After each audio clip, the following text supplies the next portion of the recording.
the premium travel credit card game just got absolutely brutal. American Express, Chase, Capital One, and Citi all launched massive overhauls in 2025, each trying to one-up the competition with higher fees, flashier perks, and mountains of statement credits that require a PhD in coupon management to maximize. The American Express Platinum now costs $895 per year. The Chase Sapphire Reserve jumped to $795. Even the budget premium option, the Capital One Venture X, sits at $395 annually. And Citi's new Strata Elite, $595 to join the party. But here's what nobody tells you about these cards. The annual fee is just the beginning. What actually determines whether you're getting value or getting played is understanding the hidden math behind every credit, every multiplier, and every restriction buried in the fine print. After spending 3 months testing all 4 cards with real money, tracking every credit, and calculating actual returns, I found something shocking. The card with the highest fee wasn't the best value. The card with the most credits was the hardest to justify, and the clear winner for most people cost $300 less than its closest competitor. Let me break down exactly what I discovered, starting with what these cards actually cost you after you strip away the marketing hype. The American Express Platinum advertises over $3,500 in annual value. Sounds incredible until you realise you need to spend money at Lululemon, Reese restaurants, Walmart Plus, Uber, and half a dozen other specific merchants just to break even on that $895 fee. That's not value, that's homework. Chase Sapphire Reserve claims over $2,700 in annual benefits with its $795 fee. Better, but you're still managing credits for StubHub, Peloton, DoorDash, Apple subscriptions, and their hotel collection. Different homework, same problem. The Citi Strata Elite keeps things simpler with just 3 main credits totaling $700 annually against that $595 fee. The $300 hotel credit only works through Citi Travel. The $200 splurge credit lets you pick 2 brands from a tiny list including First Dibs, Best Buy, American Airlines, Future Personal Training, and Live Nation. And the $200 Black Lane credit, that's for a premium chauffeur service most people will never use. Then there's the Capital One Venture X, $395 per year. You get a $300 travel credit that works on anything booked through Capital One Travel, plus 10,000 anniversary miles worth about $100. That's $400 in value right there, which means your effective annual fee is basically zero if you travel even once per year. No monthly tracking, no quarterly resets, no obscure merchant restrictions. This is the first major difference that separates pretenders from contenders. Capital One built a card where the math actually works, without requiring you to restructure your entire spending life. American Express and Chase built cards for people who enjoy playing credit card optimization, like it's a full-time job. Now let's talk about what you actually earn when you spend. The American Express Platinum gives you 5 times points on flights booked directly with airlines or through American Express Travel, on up to $500,000 per calendar year, plus 5 times on prepaid hotels through American Express Travel. Everything else, 1 point per dollar. That's it. For an $895 card, those multipliers are embarrassing. American Express expects you to pair this with their Gold card to actually earn decent points on everyday spending, which means you're now paying over $1,200 per year in combined annual fees. Chase Sapphire Reserve improved slightly with their 2025 refresh. 8 times points on everything booked through Chase Travel, 4 times on flights and hotels booked directly, 3 times on dining worldwide. The problem? They killed the 3 times category on all travel that used to include rental cars, cruises, trains, and other bookings. Now, if you want those higher multipliers, you're forced into Chase's travel portal, whether you like it or not. The Citi Strata Elite goes aggressive with 12 times points on hotels, car rentals, and attractions through Citi Travel, and 6 times on air travel through the portal. Outside the portal, you get 6 times at restaurants during Citi Nights, which runs from 6 p.m. Friday through 6 a.m. Saturday, and 6 p.m. Saturday through 6 a.m. Sunday. Every other time, 3 times at restaurants. Everything else earns a pathetic 1.5 times per dollar, which is worse than free cards like the Citi Double Cash, that earn effectively 2 times on everything. The Capital One Venture X keeps it beautifully simple.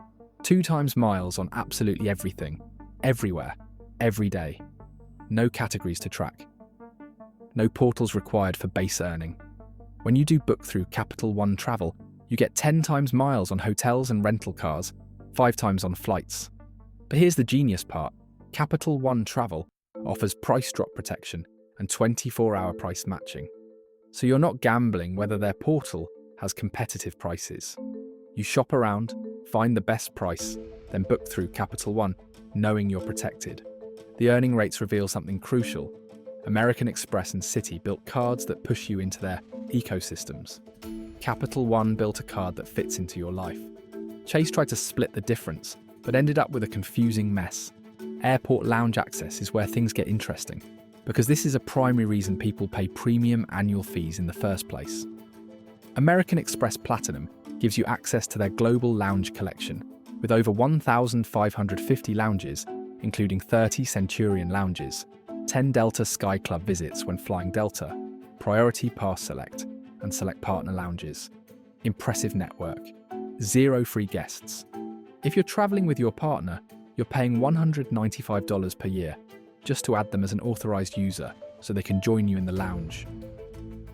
Chase Sapphire Reserve counters with access to 8 Chase Sapphire lounges, Priority Pass Select with over 1,300 lounges, and select Air Canada Maple Leaf lounges. The killer feature? You still get 2 free guests at Chase lounges and Priority Pass locations. That guest policy is worth hundreds of dollars in value for couples or families. And it's the last premium card still offering it without restrictions. Capital One Venture X started strong with lounge access for you, plus 2 free guests at Capital One, lounges and Priority Pass. But starting February 1st, 2026, free guest access disappears unless you spend $75,000 in a calendar year. Without that spend threshold, adults pay $45 each. Kids age 17 and under pay $25, and kids under 2 remain free. That's a massive devaluation that guts one of the card's best features. Citi Strata Elite brings up the rear with 4 American Airlines Admirals Club passes per calendar year, Priority Pass Select membership, and nothing else. No Citi-branded lounges, no permanent airline club access. Just 4-day passes that you burn through fast if you travel with someone over 18. Each pass works for 1 person, so a couple using the Admirals Club, together twice, burns all 4 passes. The lounge situation exposes a brutal truth. These benefits are getting worse, not better. Capital One already announced cuts. Chase will likely follow. American Express might restore guest access, but only if you pay that authorized user fee. Citi never had competitive lounge access to begin with. Transfer partners determine how much your points are actually worth. American Express membership rewards transfer to 21 airlines and 5 hotel programs including Delta, Marriott Bonvoy, and Hilton Honors. Strong selection, but the hotel transfers rarely deliver value, since hotel points are generally worth less than airline miles. Chase Ultimate Rewards is the only points currency besides Bilt Rewards that transfers to Hyatt, which consistently delivers the highest value hotel redemptions in the industry. Chase also transfers to United, Southwest, and major international carriers. That Hyatt partnership alone makes Chase points incredibly valuable for anyone who stays in hotels. Capital One Miles transfer to 15+ airline partners and 3 hotel programs. The problem? Those 3 hotel programs are Choice Hotels, Wyndham, and Accor Live Limitless. No Marriott, no Hyatt, no Hilton, no IHG. If you're redeeming points for hotels instead of flights, Capital One's transfer partners are severely limited. Citi thank you. Points transfer to 19 airline partners and 4 hotel programs. The massive advantage? Citi is now the only points currency that transfers directly to American Airlines A Advantage at a 1-to-1 ratio. If you fly American frequently, that partnership alone might justify the Strata Elite. For everyone else, Citi's hotel partners suffer from the same problem as Capital One. No major chains. Here's what this means practically. If you stay in hotels, Chase offers the best transfer value with Hyatt. If you fly American religiously, Citi might be worth it. For For general airline flexibility, American Express has the largest network, but you're paying an extra $300 in annual fees compared to Chase. Capital One works best when you're redeeming miles at a fixed 1 cent per mile rate for travel, or when transferring to international airlines. Let's talk about what makes each card worth keeping long-term, because that welcome bonus wears off after year one. The American Express Platinum gives you premium hotel status with Marriott Bonvoy Gold Elite and Hilton Honors Gold. You get access to fine hotels and resorts with an average value of $550 per booking, including free breakfast, property credits, and late checkout. There's leading hotels of the world sterling status, Platinum Nights by Reese for exclusive restaurant access. The problem is those benefits only matter if you actually use them. Hotel status is worthless if you prefer Airbnb or budget chains. Fine hotels and resorts only works at luxury properties that cost hundreds per night before you even add the benefits. This is a card for people with genuine luxury travel budgets, not people trying to hack their way into luxury on a budget. Chase Sapphire Reserve includes IHG One Rewards Platinum Elite status through December 31st, 2027.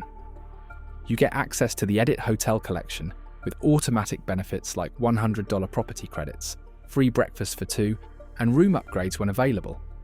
Reserve travel designers provide complimentary custom itinerary planning valued at up to $300 per trip. The travel protections on this card are genuinely best in class with primary rental car insurance, emergency evacuation coverage, comprehensive trip delay, and cancellation protection. Capital One Venture X gives you Hertz President Circle status, which includes one car class upgrade with every rental, up to a full-size vehicle. You get access to Capital One's Premier Collection and Lifestyle Collection hotel programs with up to $100 property credits and other perks. Primary rental car insurance is included. The benefits are solid but not flashy. Citi Strata Elite feels incomplete. You get basic travel protections, secondary rental car insurance. The Reserve by Citi Travel Hotel program with $100 experience credits. Master rental coverage that's secondary, not primary. There's no standout elite status, no unique travel services. It's like Citi launched a premium card but forgot to include premium benefits beyond the statement credits. After 3 months testing all 4 cards with real spending, here's the truth nobody wants to admit. For 95% of travellers, the Capital One Venture X destroys the competition despite having the lowest annual fee. You pay $395, immediately get $400 back between the travel credit and anniversary miles, and earn unlimited 2 times miles on everything without thinking. The lounge access worked great until they announced the February 2026 changes. But even with paid guests, you're still ahead compared to American Express charging $195 for authorized users. The Chase Sapphire Reserve makes sense for a specific profile. You travel frequently with a partner or family. You value having 2 free lounge guests. You stay at hotels where IHG status or the Edit benefits actually matter. You appreciate best-in-class travel insurance. And you're willing to manage multiple statement credits across StubHub, Peloton, DoorDash, and dining to justify that $795 fee.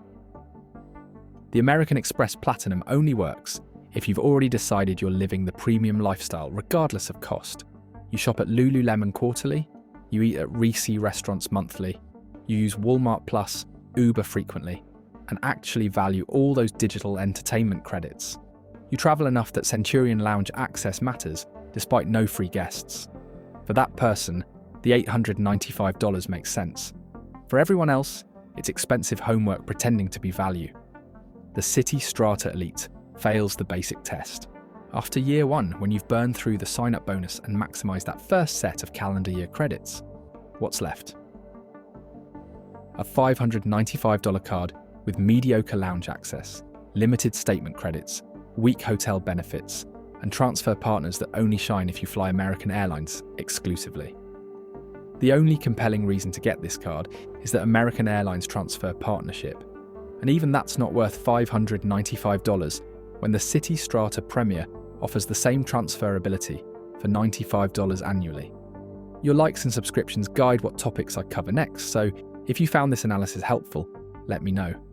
I spent real money testing these cards because I'm tired of seeing reviews that just regurgitate marketing materials without telling you the actual math. The premium travel card wars of 2025 proved one thing: higher annual fees don't mean better value. Simpler benefits beat complicated credits, and the best card for most people costs less than the competition while delivering more actual value. The Capital One Venture X at $395 per year gives you everything you actually need from a premium travel card without requiring you to manage a dozen monthly credits or restrict your spending to specific merchants. Chase Sapphire Reserve works for travelers who genuinely use all those lifestyle credits and value the guest lounge access. American Express Platinum is for luxury travelers who've already decided money isn't the primary concern. And Citi Strata Elite. It's a card that launched into a market that's already too crowded, offering too little that's unique to justify another $595 annual fee. Choose based on your actual spending, not the benefits that sound good in theory. Most people think they'll use all those credits. Almost nobody actually does.